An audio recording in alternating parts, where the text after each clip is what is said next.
சீரியல்களின் full எபிசோடுகளை Sun டிவியில் ஒளிபரப்பான உடனே எக்ஸ்க்ளூசிவாக சன் நெக்ஸ்டில் மட்டும் ஃப்ரீயா பாருங்கள். எனக்கு இதுவே போதுமா?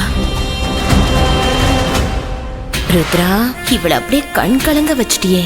என்னம்மா?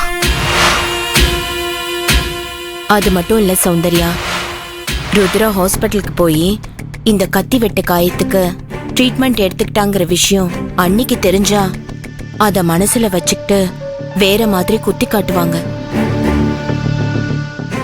அதெல்லாம் நினைச்சுதான் பாவ ருத்ரா ஹாஸ்பிட்டல் போறதுக்கு சங்கடப்படுறா. நீலவேணி, சும்மா இருக்க மாட்ட. இதெல்லாம் ஏன் சௌந்தர்யா கிட்ட சொல்லிட்டு இருக்க? பாவம், அவ மனசு கஷ்டப்படும்ல. இந்த வீட்டுக்குள்ள நான் அனுபவிக்கிற மன வலியும் வேதனையும் என்னோடவே போகட்டும். என் பொண்ணுக்கு எதுவும் தெரிய வேணாம். மா, நீங்க எதுக்கும் கவலைப்படாதீங்கம்மா, உங்களுக்கு நான் இருக்கேன். எனக்கு இது போதும் தங்கம். அம்மாக்கு 10 யானை பலம் வந்த மாதிரி இருக்கு. இனிமே இந்த வீட்ல எனக்கு எவ்வளவு துன்பம் துயரம் வந்தாலும் என் பொண்ணு எனக்கு பக்கபலமா இருக்காங்கிற தைரியம் எனக்கு வரும். அம்மாக்கு இதுவே போதும் செல்லம்.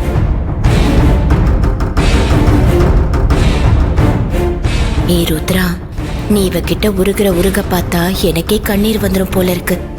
மா, ராஜேஸ்வரி அம்மா ஏன் இப்படி இருக்காங்க? அன்னைக்கு செல்வி சித்தி கால்ல ஒரு சின்ன கண்ணாடி கொத்தி ரத்தம் வந்த உடனே அப்படியே பதறி துடிச்சு ஹாஸ்பிட்டல் கூட்டிட்டு போனாங்க. ஆனா இன்னைக்கு உங்களுக்கு கத்தி வெட்டுப்பட்டு ரத்தம் வந்திருக்கு, மஞ்சக்கட்டு போட்டா சரியாயிடும்னு சர்வ சாதாரணமா சொல்லிட்டு போறாங்க. ஏமா உங்க மேல இப்படி அக்கறையே இல்லாம நடந்துக்கிறாங்க? செல்வி அவங்க கூட பிறந்த தம்பி பொண்டாட்டி சௌந்தர்யா, அதனால அவ மேல அவங்களுக்கு பாசம் அதிகமா தான் இருக்கும். அவளுக்கு ஒண்ணுனா அழுவாங்க, துடிப்பாங்க. ஆனா நானும் யாக்காவும் அவர் புருஷன் கூட பிறந்த தங்கச்சிங்க தானே.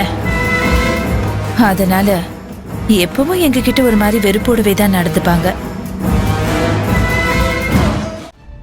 உங்ககிட்ட ஏமா அவங்க வெறுப்போடு நடந்துக்கணும்?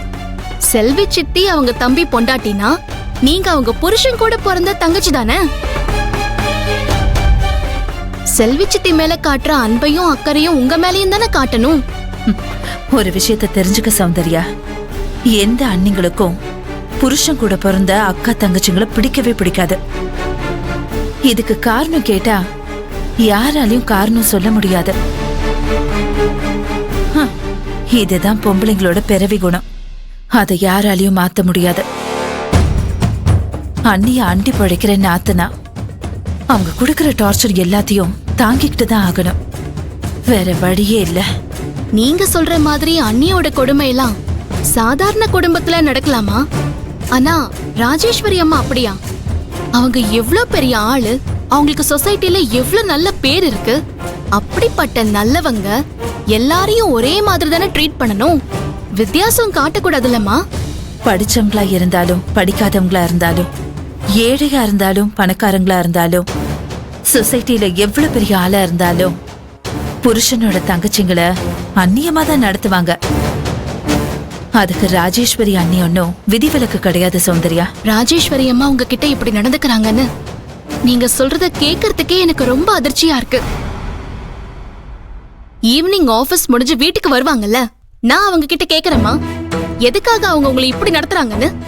ஐயோ சௌந்தர்யா, அன்னிக்கிட்ட அப்படியெல்லாம் கேட்டுறாத. அது ஒரு பெரிய பிரச்சனையாயிரும். அதுக்கப்புறம் நாங்க 2 பேரும் இந்த வீட்ல நிம்மதியாவே இருக்க முடியாது. நாங்க எல்லாத்தையும் சமாளிச்சு பழகிட்டோமா. உன்னை எங்க பொண்ண நினைக்கிறதுனால சில விஷயங்களை உன்கிட்ட பகிர்ந்துகிட்டோம், அவ்வளவுதான். எந்த சூழ்நிலையிலயும் அண்ணி எங்க கிட்ட பாரபட்சம் காட்டுறத பத்தி எதுவுமே அவங்க கிட்ட கேட்டுறாத.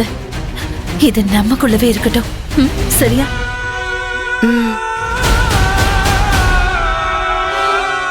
சரிம்மா, கொஞ்ச நேரம் படுத்து ரெஸ்ட் எடு. ஆமாம்மா, அவங்க சொல்றதும் சரிதான். நீங்க கொஞ்சம் படுத்து ரெஸ்ட் எடுங்க. சரிம்மா.